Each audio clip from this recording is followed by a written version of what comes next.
네, 개혁신당 대변인 임승호입니다. 논평 온마이크 브리핑 이전에 오늘 대통령 선거대책본부 추가인선 서명 브리핑부터 드리도록 하겠습니다. 21일 오늘 개혁신당은 오전에 비공개 최고위원회를 개최하여 다음과 같이 제21대 대통령 선거 중앙선거대책위원회의 특위 및 추가인선을 의결하였습니다. 원활한 대통령 선거 준비를 위한 중앙선거대책위원회에 다시성장특별위원회를 설치하고 다음과 같이 공동위원장을 임명합니다. 다시성장특별위원회 공동위원장 이승우, 1977년생이시고 전 중고나라 대표를 지내시고 현재 커머스리그 대표를 지내고 계십니다. 다음으로 노재권, 1979년생이시고 현재 주식회사 코스웍스 대표이사와 주식회사 더 바스켓 CSO를 지내시고 계십니다. 다음으로 이동훈 위원장님입니다. 1983년생이시고 전 주식회사 다빈치커피 서울본사 본부장을 지내시고 현재 울프강 스테이크하우스 코리아 CEO를 지내고 계십니다. 개혁신당은 새롭게 구성한 다시성장특별위원회 활동을 통해서 다가오는 제21대 대통령 선거에서 대한민국 성장 전략을 마련하고 이준석 후보의 정책 공약 완성도를 높일 것으로 기대합니다. 다음으로 논평 브리핑 시작하도록 하겠습니다. 첫 번째 논평입니다. 세금으로 막을 900조 빚, 민주당과 국민의힘은 포퓰리즘 중독. 지난 20일 정부 적자성 채무가 900조 원에 달한다는 기재부의 비상선언이 있었음에도 민주당과 국민의힘은 대선에 눈이 멀어 허황된 포퓰리즘 공약만 남발하고 있습니다. 국민의힘 김문수 후보는 65세 이상의 고령층의 버스 요금 무료를 공약했고 민주당 이재명 후보는 AI 기본사회를 운운하며 정부 지출을 개인 통장처럼 사용해대고 있습니다. 특히 이 후보는 포퓰리즘 정책을 쏟아내면서도 증세는 반대하고 있습니다. 포퓰리즘 정책에 반드시 수반되어야 하는 폭발적 증세에 대해서는 침묵하는 이 후보의 대선 행보는 만취한 음주운전자의 위험한 행태와 같습니다. 이 후보는 황금알을 낳는 거위라도 갖고 있단 말입니까? 적자성 채무는 자체 상환이 가능한 금융성 채무와 달리 세금으로 상환해야 하는 순수 채무입니다. 설상가상으로 미중 관세 전쟁으로 인한 전 세계적 경기 침체가 예상되어 정부의 세입 증가도 기대하기 어려운 상황입니다.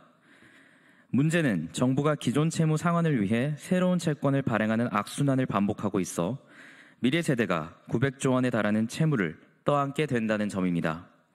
연금 계약 합의로 젊은 세대를 착취한 양당답게 이번에도 양당은 미래 세대를 철저히 배제하는 낡은 기득권 정치를 선보이고 있는 것입니다. 개혁신당은 미래 세대는 안중에도 없는 양당 정치를 혁파하고 미래 세대가 중심이 되는 정치 문화를 만들겠다고 약속드립니다. 다음 논평입니다. 출근길 인질극 더는 안 됩니다. 전장현이 오늘 오전 지하철 4호선 해화역 등에서 1년여 만에 다시 지하철 점거 시위를 벌였습니다. 이로 인해 많은 시민들의 출근길이 극심한 혼잡을 겪었고 현장은 아수라장을 방불케 했습니다. 전장현이 요구하고 있는 탈시설 정책은 사회적 논의가 필요한 중대한 사안입니다. 그러나 탈시설에 대한 입장은 장애인단체 내부에서도 다양한 시각이 존재하며 일방적인 요구로 사회적 합의를 이끌어낼 수는 없습니다. 더구나 탈시설 요구와 시민들의 출근길을 방해하는 지하철 점거 시위 사이에서 명확한 인과관계나 설득력 있는 연결고리는 찾기 어렵습니다. 이러한 방식은 명분도 실리도 없는 시민 협박에 불과합니다. 반복되는 불법 시위에도 실질적인 제재가 부재한 가운데 수많은 시민들이 매번 불편을 감수하고 있습니다.